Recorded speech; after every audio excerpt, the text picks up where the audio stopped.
Go ahead, sir. What about the old pipelines, the grandfather pipelines? Are they not regulated at all or not inspected at all? Pre-1970? Right, I take a crack at that, and anybody that wants to. I mean, a lot of these regulations went into effect about 1970. So things that were built before that were already in the ground, got grandfathered, that they didn't need to be taken out of the ground or meet the new regulations. And that was one of the issues that's come up in San Bruno, because that pipe, and you saw the construction of how it happened, never had to go through a pressure test like a new pipeline does. If you put a new pipeline in the ground today, you have to pressure test that pipeline to make sure it doesn't have flaws. That pipeline never had to do that, and because it was grandfathered, they never had to go back. They're looking at now making all of the pipeline companies go back and somehow verify that either by pressure testing or some other means to remove that problem with grandfathering. But grandfathering covers way more than just that, like even depth of burial. You know, if you put a new pipeline in the ground now, it has to be 3 feet deep. Well, before the regulations, they may not have been that deep, so they may have been grandfathered at a different depth. That's just a couple examples that come off the top of my mind. Chris? I want to clarify, on the petroleum product side, crude, refined products, jet fuel, that they had to, I think it was the late 90s, they had to, 97? They had to pressure test all the pipelines, so that grandfather disappeared. Yeah, so it was just the natural gas, So the older oil natural natural gas gas. is where the problem lies there. So like petroleum liquids, like propane, butane, natural gas liquids? They all have to, they had to have a hydro test. If they hadn't been hydro test, if they had been grandfathered in the late 90s, they had to do one. And then regarding in the natural gas transmission, yes, PHMSA does regulate these pipelines. In fact, that's oftentimes their main focus when they come in is are we maintaining those in a safe manner? So they do get a lot of attention. It's just the grandfathering clause on what the hydrostatic pressure test records were. Do we have that data available? Now, PHMSA is asking us to get those records. So all the companies are trying to get our hands on those records. We can usually find it. You have to kind of go on a search. You know, the stories, this information stored. So we're pulling that information together to establish, is it safe?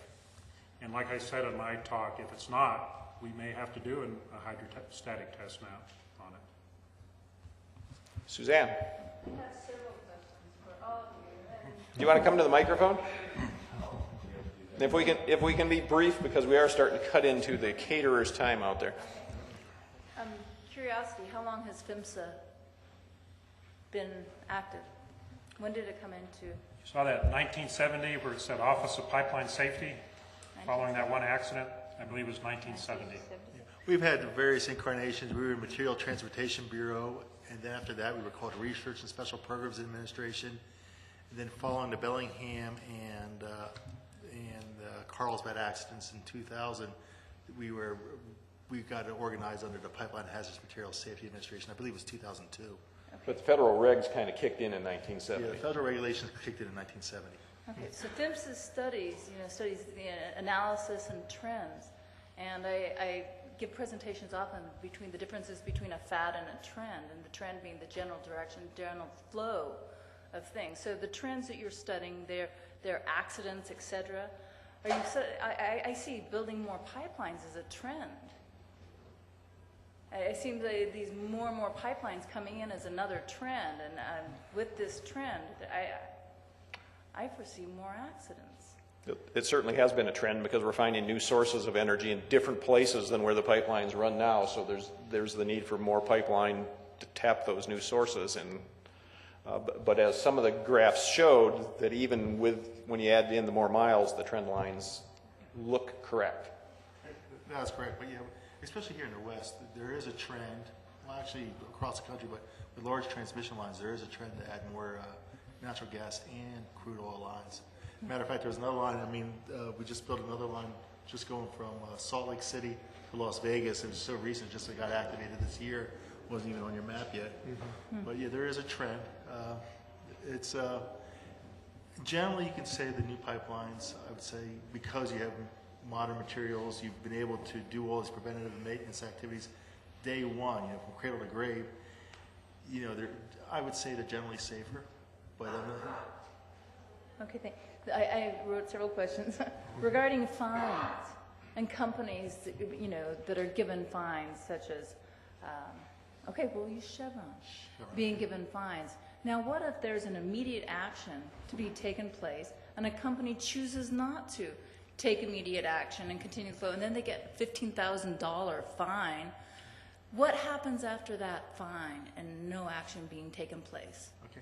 Well, immediately after we take corrective action. We shut the pipeline down. If we believe there's a systemic problem or a widespread problem, or we even believe that safe transportation of the product can't be ensured, we shut the pipeline down.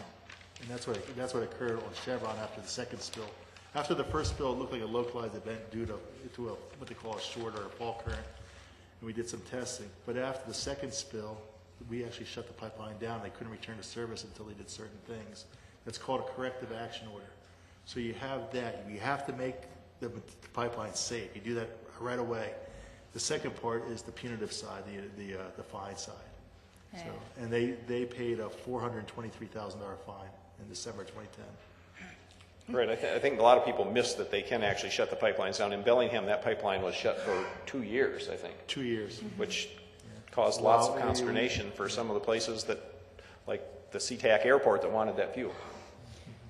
Thank you. Another question with regard to Peter. Peter, 90% of the miles are being assessed. Where are the other 10% that are not being assessed? The 90% assessed, the other 10% are in rural areas, and it means that they're not being assessed using those methods. And they tend to be smaller, less risky lines that don't operate at a high pressure. They tend, or they actually are? Oh. I'm just curious, about that extra 10%. All the pipelines that are in what we call a high consequence area, which basically are environmentally sensitive areas and populated areas, they have to be assessed either with a robotic smart pig or through a hydro test. So on the liquid side, it's about 44%, but because they have to run these robots through, they just don't stop and turn them back on. So they're gathering about 90% of the mileage is being assessed. Okay, thank you. And is it possible to get this your PowerPoint presentation? These are all going to be online All of after them? the conference. Oh, Yep. terrific. And Yep. I don't want to take all this. All right. Yeah, I it did. looks like there's a couple more Okay. questions, so maybe we can give someone else a chance. All right. I think I'm almost done. Oh, and this is the last one. Integrity management. I hate to say this, but is that an acronym? And I'm just going to go sit down right now because I understand. Okay, integrity management, if I had to simplify, it's a very complicated regulation, it's a very complicated practice to employ. But basically what you're doing is you make sure the company has a systematic way of evaluating the risk, assessing the risk, then they have to do something to assess the condition of the pipeline. So they have to assess the condition of the pipeline. That was something that didn't exist until right after the Bellingham accident. So they have to assess the condition of the pipeline, and then furthermore, they have to make continual improvements. They have to add things like leak detection, excess flow valves. So they just don't stop after they assess their pipeline. They keep having a feedback loop saying, make it better, make it better, make it better. All right. So I wanted to hear more about what exactly is dilbit? What are the chemicals in it? Is it more corrosive? Are the leaks, is it harder to detect a leak? And is it harder to clean up? I'll tell you what I know. The diluted bitumen, the bitumen part of that is what comes out of the ground up in Canada, okay? Then what happens is that gets processed, and it can be either made into synthetic crude or it can be diluted. At the point that it comes out of the processing facility, it's very similar to almost any other heavy crude that is moved in pipelines anywhere in the world. The characteristics of it are very similar. If you do, assays on it, we have assay data from various companies that do that. You'll see that, basic chemical characteristics and impurities pretty much follow the same line of what other heavy crudes have. So you put that into the pipeline. Some people have suggested you have to move it at higher pressures. Well, it's moved at the same pressure as any other crude oil. Some have suggested it has to be heated and transported at temperature. Well, no, it is heated during the production process, but when it's transported just like any other crude oil. And as I mentioned earlier, we actually went and said, well, if this stuff was so terribly corrosive, it's been in pipelines for 30 years, moving from Canada, we should see a trend in increase of internal corrosion. Well, we looked at all the lines that carry any kind of Canadian crude, and we found 0 instances over the last 11 years of releases related to internal corrosion on those Canadian crude lines. In America? Or what? in Canada? In the United States.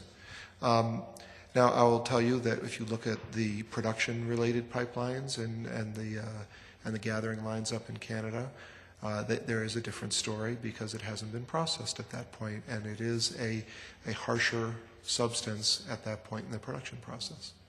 Huh. Well, Can I add on to that? I'll tell you what I know. yeah. We do review the assessment records, the integrity management records for the crude oil pipelines coming out of Canada through Montana, and we have not, like I said, I don't know the chemistry of dilbit or the long-term ramifications, but the Smart Pig results to date show that there hasn't been any internal corrosion, and that's all I can speak to. Okay. Well, I've brought a report that the Pipeline Safety Trust signed on to with Sierra Club and RDC, and I hope that you will choose to read it because the information in here is different than what you guys are saying, and it seems like there's a great deal more spills in Alberta, and I know you're saying that it's not processed, or what they're transporting isn't processed. My understanding of dilbit is that it isn't processed, that we have dilsin or whatever that is processed, and that dilbit is a little bit different, and that is coming into America more. And so I also understand that it's combined with natural gas condensate and is more pressurized. And I think that the National your group, PIMSHA or whatever, should do more studies on this because you seem ill-informed about it. Not should, we have to do it. Congress directed us to do a study on dilbit and find out what the long-term ramifications are. So, yeah, we are going to do that. Thank you. Okay, and the last question. Save the best for last. Well, I'd like to say a bit more about the dilbit thing. And one of the things that I saw that we really don't want to talk about, I guess, is that in the past few years, the trend has reversed, and we've seen a great deal, an increase of pipeline issues and pipeline breaks. And I'm wondering, is that part? Are you taking that into consideration? Because it seems like just from this presentation, we really don't want to talk about that. And if any of you live near a pipeline, you definitely want to talk about that. Well, I want to talk about it because what it is, we have these integrity management rules, and it looked like we were really reaping the benefits of those integrity management rules. And all of a sudden, you saw this uptick at the end. We went back and we looked at what the root causes were there, and they were odd accidents, but things that, with what we know now, we probably should have anticipated. For example, the Chevron. What we didn't know at the time is that the power company had put a grounding grid over top of the pipeline, so it burned a hole through the pipeline. We didn't pick that up, so it got through our regulatory net. Same with another large release in the Yellowstone River. We didn't anticipate large scour amounts, and we didn't focus on that aspect of integrity management. My guys are doing that now. We're working with the governor of Montana, looking at pipelines in Wyoming and Montana to see, geez, you know what? We got to look at things like subsidence, slope stability, erosion at stream crossings. So yeah, I mean that uptick. Here you go. That uptick was with some very unusual accidents, but that's not to say that we shouldn't be able to anticipate some of that. I mention that because there are an overwhelming number of new pipelines being put in. So whatever that uptick is about, find those. Secondly, here just on the Chevron scenario, when they pressure tested, apparently there was water in that pressure testing. Yeah, what we did is this section around the park, around the creek, we were afraid of when that surge got over the line and burned a hole through the line that it would have tried to go down the pipeline like a big wire and jump off somewhere else. Mm-hmm. So we worked with Chevron to say, hey, put in water, put in a tracer dye, let's see if you burned any other holes in that pipeline. What didn't happen is when they got the water back out, they didn't pull it out of the valve. They had basically locked in a little bit of water in the valve. So come December, your first real cold snap, the water expanded, broke the valve off. And this is a standard process? Yeah, they got a corrective action order because they had to be shut down because I was concerned that if you didn't get the water out of this valve, what other valves did he not get the water out of? Yeah, that's where I was going too. Yeah, with all the other ones. How many of these pipelines are tested that way? And well, when they're first built, all pipelines have to be tested. but the grandfather stuff is. Yeah, and also if pipelines carry any significant amount of water, all those valves are supposed to be winterized each year. So that's why there was punitive action against Chevron on that. So okay, you don't know? I'm sorry. It's just you were testing lots of other, not just here in Utah, but I've heard the phrase, smart pig testing or equivalent, and what I've determined from your presentation is that, or equivalent, is that hydrostatic testing. Just as general, can I give you generalities? Because there's always some exceptions. I can go into more detail if you want to afterwards. But generally, when a pipeline's built, you have to do the hydro test to prove up all the components. But the preferred method, once the pipeline is running, is to run these robotic smart pigs through at intervals no greater than 5 years. And that's for the liquid lines, 7 years for the natural gas. Everywhere in the whole country. Okay, everywhere in the whole country. Thank you. All right, If you thanks. want to talk afterwards, we can talk, okay? Yeah, these guys will be here for lunch, and I would encourage people to, let's adjourn for lunch now, and let's try to be back by 1 o'clock. And I would encourage you to try to find someone to ask questions with during lunch, or sit with people you don't know during lunch. It always helps the discussion. Thank you for being here this morning.